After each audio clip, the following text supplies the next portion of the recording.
नमस्कार। आज का हमारा टॉपिक है भारत पर अरबों का आक्रमण। इस क्रम में हम लोग मध्यकालीन इतिहास का ये दूसरा वीडियो हम अपलोड करने जा रहे हैं, तो आप लोग इसको ध्यान से देखें और समझने का प्रयास करें कि भारत पर सबसे पहले अरब के लोगों ने आक्रमण किया था। ठीक है, इससे पहले जानेंगे कि इस्लाम धर्म के उदय के बाद जब इस्लाम धर्म के जो प्रवर्तक या संस्थापक मोहम्मद साहब का इंतकाल हो जाता है 632 ईस्वी में, उसके बाद जो इस्लाम धर्म था उसमें एक पद आता है जिसका नाम पड़ा खलीफा। खलीफा के बारे में मैंने पहले बताया कि जो मोहम्मद साहब के जो उत्तराधिकारी थे, जो वास्तविक उत्तराधिकारी थे, वही खलीफा कहलाए। आगे चलकर शुरुआत में खलीफा का जो पद था वो उसका मेन काम धार्मिक जो कार्य थे या फिर से धार्मिक जो बातें थी, जो अच्छाइयाँ थी इस्लाम धर्म की, उसका प्रचार प्रसार करना था। लेकिन बाद में इसका भी उद्देश्य क्या हो जाता है, राजनीतिक हो जाता है, पॉलिटिकल हो जाता है। जब इसका उद्देश्य राजनीतिक हो जाता है तो इसमें लालच आने लगती है साम्राज्य विस्तार का, अपार धन इकट्ठा करने का। इसी क्रम में जब ये धार्मिक हो जाता है इस्लाम धर्म का जब पद खलीफा का पद जब राजनीतिक हो जाता है, तो अरब के क्षेत्र में जहाँ पे इस्लाम धर्म का उदय हुआ था, यहाँ से लगभग सभी देशों में, अरब के जितने भी कंट्रीज थे, वहाँ पे इस्लाम धर्म का प्रसार बहुत तेजी से हो चुका था।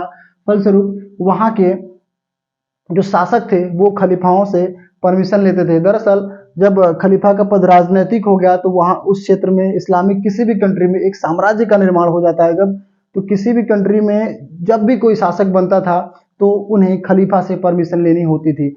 इसी क्रम में खलीफाओं का जो मेन उद्देश्य था, उनका उद्देश्य ये था इस्लाम धर्म का प्रचार प्रसार करना, अधिक से अधिक साम्राज्य का विस्तार करना।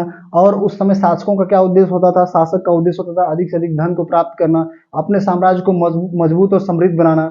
इसी क्रम में कहा जाता है कि जब इस्लाम धर्म का विस्तार उत्तरी अफ्रीका के साथ साथ अफगानिस्तान वाले क्षेत्र में भी हो चुका था, ठीक है, उस समय यहाँ तक हो चुका था, तब कहा जाता है कि इसके बारे में कहानी भी प्रचलित है कि भारत में अरबों का आक्रमण हुआ क्यों। सिंध पर अरबों के आक्रमण के होने के पीछे सबसे बड़ी कारण जो है बताया जाता है, कहा जाता है कि 708 ईस्वी की बात है। 708 ईस्वी की बात है। इराक की जो इराक यहाँ पे ईरान वाले क्षेत्र में वहाँ का एक गवर्नर था जिसका नाम था अल हिजाज वहाँ का एक गवर्नर था। ठीक है, श्रीलंका से एक जहाज जो काफी सोने चांदी से या फिर से कह सकते हैं कि धन संपत्ति से भरा हुआ जहाज जो था, सिंध के पास से दरिया से गुजरते हुए ईरान की तरफ बढ़ रहा था। तो इसी सिंध के पास जो दरिया थी उसमें लुटेरों ने लूट लिया। उस समय कहा जाता है कि सिंध में एक ब्राह्मण शासक था जिसका नाम था राजा दाहिर का यहाँ शासन था।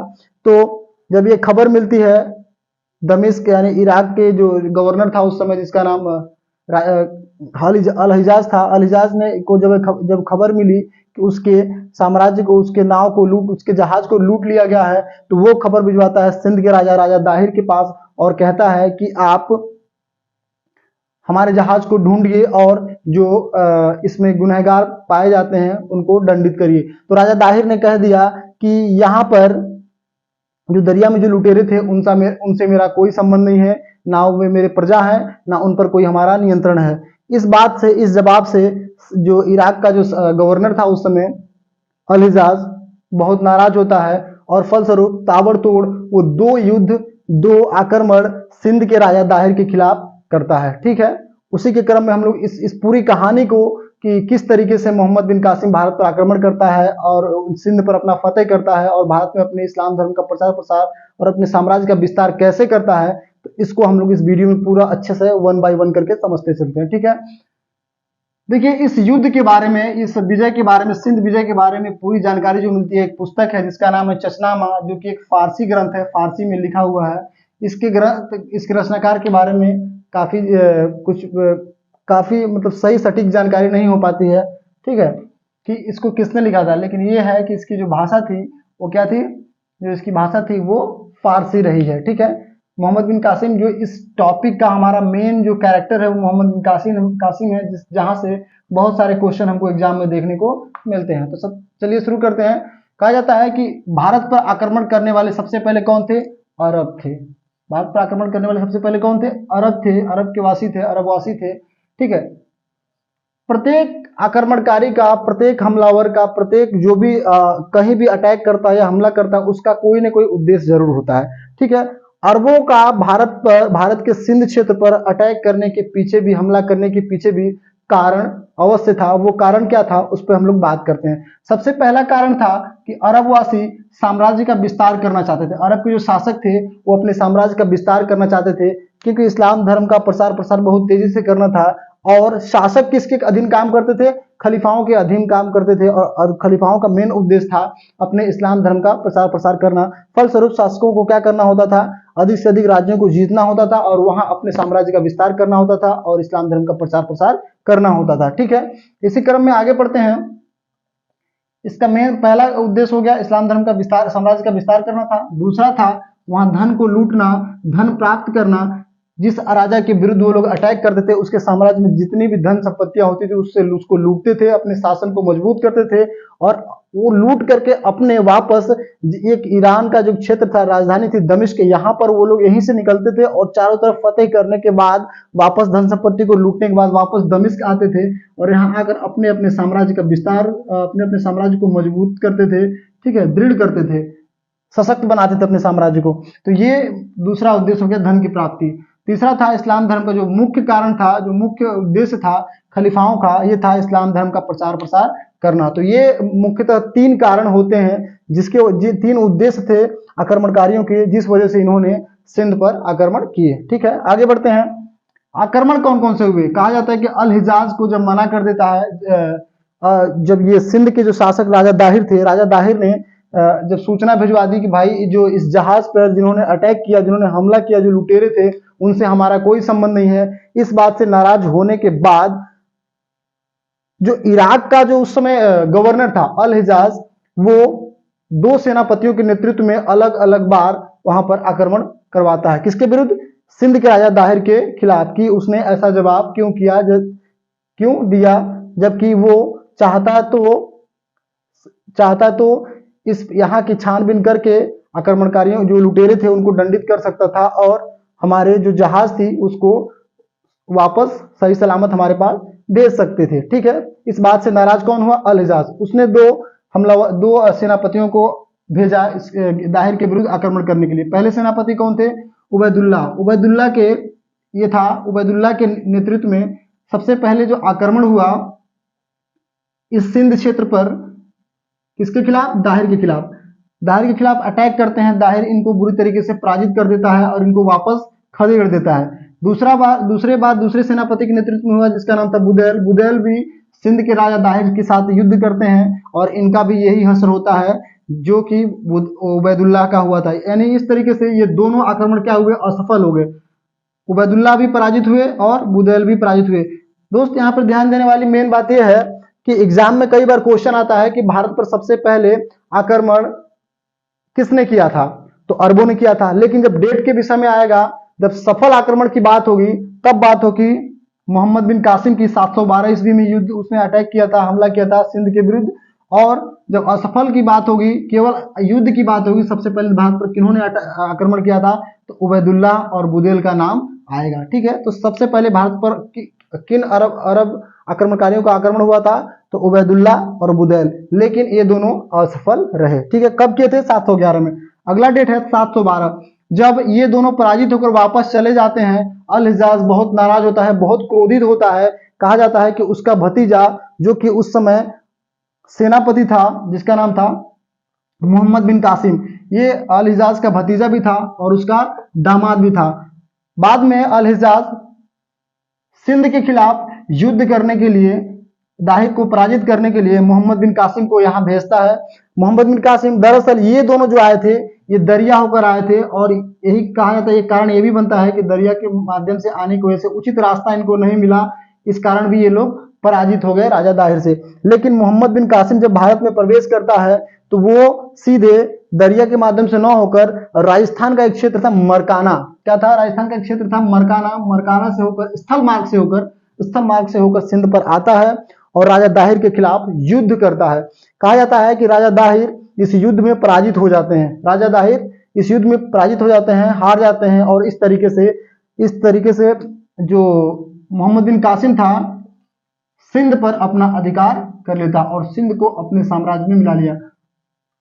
ठीक है, अगला पॉइंट है इसके डेट को लेकर कि किस समय इसने भारत पर आक्रमण किया था मोहम्मद बिन कासिम।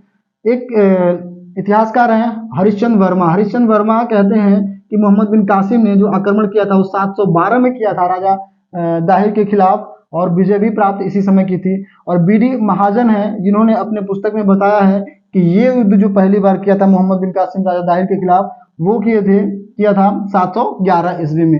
तो ये डेट याद रखना है। अगर किसी लेखक के अनुसार, किसी इतिहासकार के अनुसार पूछे तो ये डेट याद रखेंगे। हरिश्चंद्र वर्मा के अनुसार 712 और बीडी महाजन के अनुसार 711। इस तरीके से डेट का जो कंफ्यूजन था वो दूर हो गया होगा। आगे देखते हैं, तीसरी बार किसको कहा जाता है कि तीसरे प्रयास में इराक के गवर्नर अल हिजाज ने मोहम्मद बिन कासिम को भेजा। यानी इन दोनों के, उबैदुल्लाह और बुदैल के पराजित होने के बाद राजा दाहिर से युद्ध करने के लिए तीसरे क्रम में तीसरी बार किसने प्रयास किया? मोहम्मद बिन कासिम ने प्रयास किया। एमबीके यानी मोहम्मद बिन कासिम ने सिंध के राजा दाहिर सेन जो चाच का पुत्र था, जो ब्राह्मण था चाच, उस ब्राह्मण राजा चाच के पुत्र कौन थे? राजा दाहिर सेन थे, को पराजित कर दिया। किसने पराजित किया? मोहम्मद बिन कासिम ने।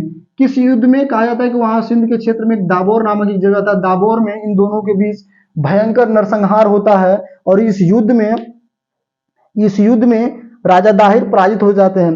देखिए, दरअसल राजा दाहिर इस युद्ध में जीत सकते थे, लेकिन इन्होंने बहुत बड़ी बड़ी गलती पहले ही की थी। कहा जाता है कि इससे पहले 712 में सिंध पर आक्रमण करने से पहले 711 ईस्वी में मोहम्मद बिन कासिम ने देवल एक क्षेत्र था जो कि अफगानिस्तान के पास था, जिसको अब वर्तमान में कराची कहते हैं। इस कराची पे आक्रमण, जब घुसपैठ करने का प्रयास मोहम्मद बिन कासिम यहाँ पे जब आक्रमण किया तो यहाँ पर उन्होंने देखा, जब राजा दाहिर देखे कि यहाँ युद्ध हो रहा था तो इन्होंने यहाँ पर जाकर उसके खिलाफ लड़ने का प्रयास नहीं किया। अगर युद्ध यहाँ किए होते तो शायद यहाँ के शासकों के सहयोग से मोहम्मद बिन कासिम को हरा सकते थे। इन्होंने यहाँ पर वहाँ के शासकों का साथ नहीं दिया, फलस्वरूप मोहम्मद बिन कासिम ने देवल में सभी को पराजित कर दिया। कहा जाता है कि यहाँ पे देवल में भी उसने इतना भयंकर नरसंहार किया कि कहा जाता है कि 17 साल के ऊपर, दरअसल 17 वर्ष के ऊपर का कोई भी इंसान, कोई भी पुरुष कराची या देवल में नहीं बचा था। तो ये भी कहा जाता है कि राजा दाहिर के लिए बहुत घातक सिद्ध हुआ। अगर यहीं पे उन्होंने प्रयास किया होता तो शायद यहाँ मोहम्मद बिन कासिम के साथ अगला युद्ध इनके साथ नहीं होता और ये पराजित नहीं होते। ठीक है, इसकी जानकारी किसमें मिलती है? सिंध विजय की जानकारी चचनामा में मिलती है। जैसे मैंने पहले बताया, ये एक ग्रंथ था जिसका रचना किस भाषा में हुआ है?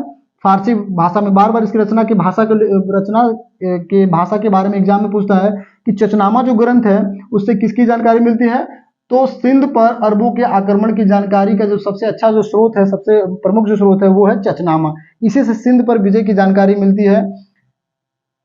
ठीक है, उसके बाद अरबों का हमने तो जाना कि पहले इसके उद्देश्य के बारे में चर्चा कर चुके हैं, लेकिन किसी भी आक्रमणकारी का अरबों का, पहले हम अरबों की बात कर लेते हैं। अरबों का भारत पर आक्रमण करने का क्या उद्देश्य था? यानी अरब भारत पे क्यों आक्रमण करना चाहते थे, भारत पे क्यों कब्जा करना चाहते थे, सिंध पर क्यों आक्रमण करना चाहते थे, और आक्रमण करने के बाद जब इस पर कब्जा कर लेते हैं, जब कारण तो मैंने बता दिया कि क्यों आक्रमण करना चाहते थे, लेकिन जब इस पर कब्जा कर लेते हैं सिंध प्रांत पर जब मोहम्मद बिन कासिम के साम्राज्य का जो अधिकार स्थापित हो जाता है, जब इसको अपने शासन में शामिल कर लेता है, तो इस क्षेत्र पर अरबों का क्या प्रभाव पड़ता है उसके बारे में चर्चा करते हैं। क्या परिणाम पड़ता है, क्या परिवर्तन होते हैं उसके बारे में चर्चा करते हैं। ठीक है, तो कहा जाता है कि परिणाम क्या पड़ा? पहली बार भारत में इस्लाम धर्म का प्रवेश हुआ। इससे पहले इस्लामिक लोग आते जाते थे, व्यापार करते थे, लेकिन इस्लामिक प्रवेश की बात करें कि इस्लाम धर्म का प्रवेश भारत के सिंध वाले क्षेत्र में सबसे पहले अरब के आक्रमणकारियों के द्वारा ही पहुंचाया गया। यानी कि अरब विजय के साथ साथ अरबों के भारत में आक्रमण और सिंध पर विजय के साथ ही भारत में इस्लाम धर्म का पहली बार प्रवेश माना जाता है। यानी यहाँ के लोगों को जबरन इस्लाम धर्म स्वीकार करने पर मजबूर किया जाता है। ठीक है, ये बात ध्यान देना है। देखिए, दरअसल क्या था, खलीफा के नियंत्रण में काम करते थे शासक, और खलीफाओं का मेन उद्देश्य ही था अपने साम्राज्य का विस्तार करना, अधिक से अधिक लोगों को इस्लाम धर्म स्वीकार कराना और अपने इस्लामिक जो सत्ता थी उसको मजबूत करना खलीफाओं का मेन मकसद होता था। ठीक है, अगला है हिंद शब्द का प्रयोग सर्वप्रथम अरबों ने किया। जो हिंद शब्द है, हिंद शब्द का प्रयोग का श्रेय भी अरब वासियों को ही जाता है। भारत पर जब वो आक्रमण किए तो हिंद सिंध के क्षेत्र में एक जो सिंधु नदी थी, यहाँ पर एक जो सिंधु नदी है, सिंधु नदी के जो अंदर वाला जो भारत के इधर सिंधु नदी के जो पीछे वाला जो अंदर वाला जो हिस्सा था, जो भारत की तरफ हिस्सा था, उसको उन्होंने हिंद कहा और हिंद से ही आगे चलकर इस क्षेत्र का नाम हिंदुस्तान हो गया। यानी कि हिंद भारत का जो एक नाम हिंदुस्तान है वो किनका देन है, तो अरब वासियों का ही देन है। ये भी क्वेश्चन पूछेगा कि हिंद शब्द का प्रयोग सबसे पहले किसने किया, तो अरबों ने किया। ठीक है, अगला है खजूर की खेती। देखिए दरअसल जब अरब वासी यहाँ से अरब आक्रमणकारी जब इस पर अपना कब्जा कर लेते हैं, अपना साम्राज्य स्थापित कर लेते हैं, तो अपने साथ में बहुत सारी अरब देश की जो परंपराएं थी, रीति रिवाज थी, उसको भी यहाँ पर लाते हैं और प्रतिस्थापित करने का प्रयास करते हैं। दरअसल क्या था कि उस समय अरब में जो अरब आप जानते हैं सऊदी अरब पूरा रेगिस्तान पर बसा हुआ एक देश है। किस पे है, रेगिस्तान है, पूरा रेगिस्तान है। यहाँ पर रेगिस्तान में यातायात का मुख्य साधन उस समय ऊंट होते थे। दरअसल अन्य कोई जानवर हमको नहीं लगता है कि रेगिस्तान में सही तरीके से चल सकता है। घोड़े का पैर भी धंस जाएगा, लेकिन ऊंट का जो पैर गद्दीदार होता है और वो रेगिस्तान में आसानी से चल सकता है, सामान को ढो सकता है। यातायात के साधन के रूप में सबसे ज्यादा अगर इस्तेमाल कोई किसी पशु का किया जाता था तो वो ऊंट का किया जाता था। फलस्वरूप अपने यातायात के साधन को सुलभ बनाने के लिए वो लोग भारत में सबसे पहले ऊंटों को ले आए और यहाँ पर ऊंट पालन का भी कार्य अरब वासियों की ही देन है भारत में। ठीक है, उससे पहले खजूर की खेती, दरअसल अरब के जो रेगिस्तान वाले क्षेत्र थे वहां पे खजूर की खेती होती थी, खजूर लगाया जाता था। खजूर आप जानते हैं आज भी जो बहुत सारे मार्केट में खजूर का जो डब्बा मिलता है तो उस पर लिखा था अरेबियन डेट्स, यानी कि खजूर का देन किसका है, अरब वासियों का देन है। ठीक है, तो अरब वासियों ने खजूर की खेती भारत को दिया था, यानी खजूर की खेती एवं ऊंट पालन किसकी देन है, तो अरब वासियों की। खजूर की खेती एवं ऊंट पालन भी अरब वासियों की ही देन मानी जाती है। ठीक है, सर्वप्रथम भारत में जजिया कर अरबों ने लागू किया। जजिया कर एक प्रकार का एक ऐसा कर होता था जो गैर मुसलमानों पर लगाया जाता था। ठीक है, भारत में सर्वप्रथम जजिया कर किसने लगाया, तो अरब वासी। और क्वेश्चन पूछे कि भारत में सबसे पहले जजिया कर की शुरुआत किन्होंने की थी, किसने की थी, तो अरब वासियों ने की। जब यहाँ पर सिंध पर मोहम्मद बिन कासिम अपना अधिकार कर लेता है, यहाँ पर अपने सत्ता की स्थापना कर लेता है, सत्ता को स्थापित कर लेता है, तो उसके बाद जो लोग इस्लाम धर्म को सहजपूर्वक स्वीकार कर लेते हैं उन पे ये टैक्स नहीं लगाया जाता है, लेकिन जो लोग इस्लाम धर्म को स्वीकार नहीं करते हैं उनको एक तरह का टैक्स देना होता है जिसका नाम था जजिया कर। यानी जजिया कर की शुरुआत सबसे पहले किसने की, अरब वासियों ने की थी। यानी कि ये दूसरी बात, एक बात और इस पे ध्यान देने वाली है कि जजिया कर लोगों के आय के हिसाब से उनके ऊपर लगाया जाता था। जिस व्यक्ति की आय इस क्षेत्र में भारत के सिंध वाले क्षेत्र में जिस व्यक्ति की आय जितनी होती थी उस पे उसी हिसाब से कर देना होता था, यानी कर का निर्धारण उनके आय के आधार पर की गई थी। लेकिन इसके संबंध में कुछ कहा जाता है कि जजिया कर से कुछ लोगों को मुक्त रखा गया था। इसमें कौन कौन होते थे, बच्चे होते थे, महिलाएं, ब्राह्मण, बूढ़े एवं अपंग लोग थे। जो अपंग लोग थे, ये 5 तरीके के लोग जो उस समय थे, इनको टैक्स जजिया कर नहीं देना पड़ता था। यहाँ पर ब्राह्मणों के ऊपर जजिया कर नहीं लगाया गया था। आप आगे पढ़ेंगे जब सल्तनत काल में, तो वहां पे एक शासक होता है फिरोज शाह तुगलक ने ब्राह्मणों पर भी जजिया कर लगा दिया था। आगे जब इतिहास पढ़ेंगे, जब जाएंगे मुगल काल में, तो अकबर आता है, अकबर जजिया कर समाप्त कर दिया और उसके बाद जो उसका अगला वंशज आता है जिसका नाम था औरंगजेब ने पुनः इस जजिया कर को लागू कर दिया, यानी ब्राह्मणों के ऊपर जजिया कर पुनः लगा दिया जाता है। तो इस तरीके से जजिया कर का भी इतिहास हमारे देश में चलता चला आया। ठीक है, तो जजिया कर को आप लोग अच्छे से समझ गए होंगे कि जजिया कर सबसे पहले किसने लगाया था, तो अरब वासियों ने लगाया था। ठीक है, आगे पढ़ते हैं। पंचतंत्र एवं ब्रह्म सिद्धांत का अरबी अनुवाद, यानी कि उस समय कहानियों की जो संग्रह थी पंचतंत्र और ब्रह्म सिद्धांत, जिसकी रचना किसने की, ब्रह्मगुप्त ने की थी। ये सब भारत के जो ज्ञान थे, जो ज्ञान के संग्रह थे से आधारित ज्ञान के संग्रह से आधारित जो पुस्तकें थी, इनका अरबवासी अरबी भाषा में अनुवाद कराते हैं। दरअसल अरबी जो थे, अरबवासी थे, भारत को अच्छे से समझने के लिए भारत में जो जो विद्यमान जो ज्ञान था, यहाँ का जो साहित्यिक स्रोत थे, उससे काफी जानकारी प्राप्त करना चाहते थे। लेकिन यहाँ की भाषा अलग होने की वजह से ये लोग इन ग्रंथों को सही से अध्ययन नहीं कर पाते थे और भारत के विषय में काफी जानकारी इकट्ठा नहीं कर पा रहे थे। इसलिए इन लोगों ने क्या किया, इन ग्रंथों का अरबी में अनुवाद किया। अगर क्वेश्चन पूछे कि पंचतंत्र एवं ब्रह्म सिद्धांत का अनुवाद सबसे पहले अरबी में किसने करवाया, तो अरब वासियों ने ही करवाया था। यानी कि इनका अनुवाद किस भाषा में किया गया था, तो अरब भाषा में किया गया था। ठीक है, अरबी भाषा में। आगे पढ़ते हैं, कुछ अन्य महत्वपूर्ण जो पॉइंट है उस पर नजर डाल लेते हैं। खगोल शास्त्र पर आधारित पुस्तक किताब उल जिज की रचना अल काजरी ने की थी। दरअसल जिस समय अरब आक्रमणकारियों ने भारत पर आक्रमण किया था और सिंध क्षेत्र पर अपना अधिकार कर लिया था, उस समय तक हमारा देश खगोल के क्षेत्र में, जो हमारा भारतवर्ष है, खगोल के क्षेत्र में काफी विकास कर चुका था, काफी जो ज्ञान इस क्षेत्र में प्राप्त कर चुका था।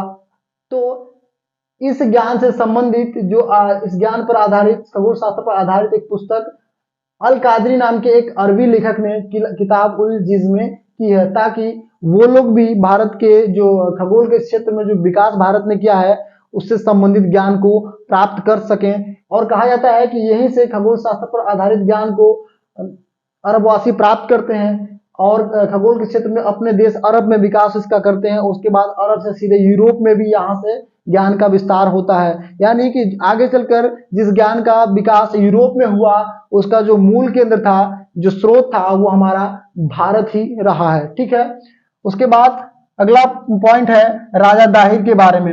राजा दाहिर के बारे में जो एक किताब है चशनामा, चशनामा से ही पूरी जानकारी सिंध विजय की प्राप्त होती है। इस चशनामा किताब में, पुस्तक में राजा दाहिर के बारे में एक कहानी बताई गई है। उस कहानी पे हम लोग प्रकाश डालने का प्रयास करते हैं, तो बिल्कुल ध्यान से देखिएगा। पूरा जो भी राजा दाहिर के पराजय से लेकर के इसके जीवन में कौन कौन सी घटनाएं घटी, उस पर हम लोग एक संक्षिप्त चर्चा कर लेते हैं। कहा जाता है कि राजा दाहिर और मोहम्मद बिन कासिम के बीच 712 ईस्वी में दाभोर के मैदान में युद्ध होता है, तो राजा दाहिर की मृत्यु हो जाती है। और राजा दाहिर की जो पहली पत्नी, जिनका नाम था रानी बाई, क्या नाम था, रानी बाई, रानी बाई राजा दाहिर की पत्नी थी। इन्होंने अरब आक्रमणकारियों से अपने आप को बचाने के लिए जौहर का प्रयोग करती हैं, यानी कि जौहर अस्वीकार कर लेती हैं, यानी कि अपने आप को अग्नि कुंड में झोंक देती हैं। और क्वेश्चन बनता है कि भारत में सबसे पहले जौहर करने वाली महिला का नाम बताइए। तो सबसे पहले जौहर करने वाली महिला का नाम है रानी बाई, जो कि राजा दाहिर की पत्नी थी। ठीक है, आगे चलेंगे, जब आगे इतिहास पढ़ेंगे तो आप जब खिलजी वंश के बारे में पढ़ेंगे, तो खिलजी वंश में भी एक महिला आती है जिनका नाम है पद्मावती, जो कि चित्तौड़ के राजा रतन सिंह की पत्नी थी। वो भी अलाउद्दीन खिलजी से बचने के लिए अपने आप को जौहर प्रथा को अपनाया था। किसने, तो पद्मावती ने। ठीक है, तो वो भी एक महिला थी जिन्होंने इस प्रथा के तहत अपने प्राणों की आहुति दी थी, अपने देश और समाज के लिए, अपने वंश के लिए, अपने कुल और मर्यादा की रक्षा करने के लिए। ठीक है, तो पहली रानी बाई हुई, उसके बाद अब पद्मावती की कहानी जानते ही होंगे। ठीक है, एक मूवी आई थी पद्मावत, उसके बारे उस कहानी में भी पद्मावती के बारे में अच्छे से बताया गया है। तो हम लोग टॉपिक से भटकते नहीं है, फिर से आते हैं पे वापस। कहा जाता है कि जब राजा दाहिर की मृत्यु हो जाती है, उसके बाद उनकी बेटियां जो थी सूर्या और परमिला को बंदी बना लिया जाता है। किसके द्वारा, मोहम्मद बिन कासिम के द्वारा। और उनकी जो दूसरी पत्नी थी जिसका नाम था लाडी बाई, क्या नाम था, लाडी बाई, लाडी बाई, और इन दोनों पुत्रियों को, राजा दाहिर की दोनों पुत्रियों को बंदी बना लिया जाता है। और कहा जाता है कि उस समय के जो तत्कालीन जो खलीफा था, उस समय जो तत्कालीन खलीफा था जिसका नाम था सुलेमान बिन अब्दुल मलिक, ये उस समय का तत्कालीन खलीफा था। कहा जाता है कि जो मोहम्मद बिन कासिम इनको बंदी बना लेता है, तो वो तोहफे के तौर पे सूर्या और परमिला को इसके पास भेजता है। और इस किताब में कहानी बताया जाता है, कहा जाता है कि सूर्या और परमिला इसके सामने उपस्थित की जाती हैं, सुलेमान के सामने उपस्थित की जाती हैं। तो एक वो लोग अपने पिता की बदला लेने के लिए इसके सामने कहानी रचती हैं और कहती हैं कि मोहम्मद बिन कासिम ने हम लोगों से, हमारे साथ पहले ही अनैतिक कार्य कर चुका है।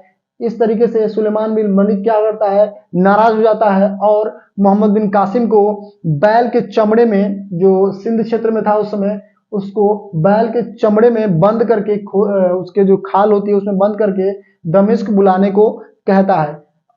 तो होता क्या है, जो उसके सैनिक थे, खलीफा के सैनिक जो थे, क्या करते हैं,